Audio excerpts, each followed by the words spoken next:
पिछले भाग में हनुमान जी सीता माता का विश्वास जीतने की कोशिश करते हैं और इस भाग में हम जानेंगे कि सीता माता हनुमान जी पर विश्वास तो नहीं कर पाती है, लेकिन हनुमान जी सीता माता का विश्वास जीतने में सफल हो जाते हैं। लेकिन कैसे, आइए जानते हैं। सीता के वचन सुनकर वानर शिरोमणि हनुमान जी ने उन्हें संतावना देते हुए कहा, देवी, मैं श्री रामचंद्र का दूत हनुमान हूँ और आपके लिए संदेश लेकर आया हूँ। विदेह नंदिनी श्री रामचंद्र और लक्ष्मण सकुशल हैं और उन्होंने आपका कुशल समाचार पूछा है। रामचंद्र जी केवल आपके वियोग में दुखी और शोकाकुल रहते हैं। उन्होंने मेरे द्वारा आपके पास अपना कुशल समाचार भेजा है और तेजस्वी लक्ष्मण जी ने आपके चरणों में अपना अभिवादन कहलाया है। श्री राम और लक्ष्मण का कुशल समाचार सुनकर देवी सीता के संपूर्ण अंगों में हर्ष जनित रोमांच हो आया और उनका मुरझाया हुआ हृदय कमल खिल उठा।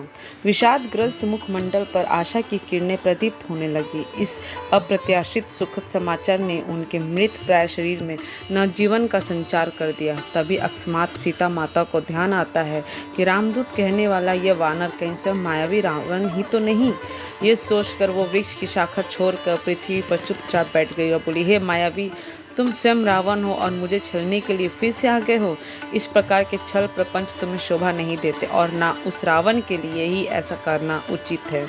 और यदि तुम स्वयं रावण हो तो तुम्हारे जैसे विद्वान शास्त्रज्ञ पंडित के लिए तो ये कदापि शोभा नहीं देता।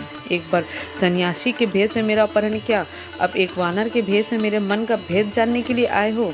धिक्कार है तुम पर और तुम्हारे पांडित्य पर। यह कहते हुए सीता शोकमग्न होकर जोर जोर से विलाप करने लगती है। सीता को अपने ऊपर संदेह करते देख हनुमान को बहुत दुख हुआ। वे बोलते हैं, देवी, आपको भ्रम हुआ है।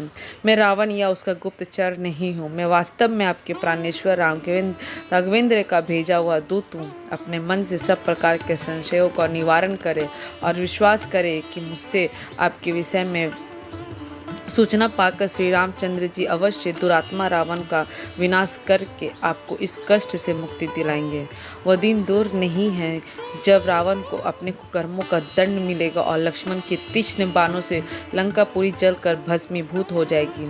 मैं वास्तव में श्री राम का दूत हूँ। वे वन वन में आपके वियोग में दुखी होकर आपको खोजते फिर रहे हैं। मैं फिर कहता हूँ कि भरत के भ्राता श्री रामचंद्र जी ने आपके पास अपना कुशल समाचार भेजा है और शत्रुघ्न के सहोदर भ्राता लक्ष्मण ने आपके अभिवादन कहलवाया है।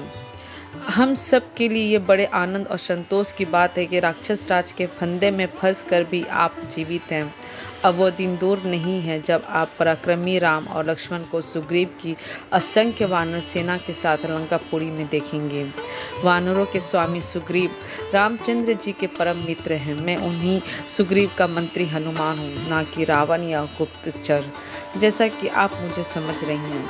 जब रावण आपका हरण करके ला रहा था उस समय जो वस्त्राभूषण आपने हमें देखकर फेंके थे वो मैंने ही संभाल कर रखे थे और मैंने ही उन्हें राघव को दिए थे। उन्हें देखकर रामचंद्र जी वेदना से व्याकुल होकर विलाप करने लगे थे। अब भी वो आपके बिन वन में उदास और उन्मत्त होकर घूमते रहते हैं। मैं उनके दुख का वर्णन नहीं कर सकता।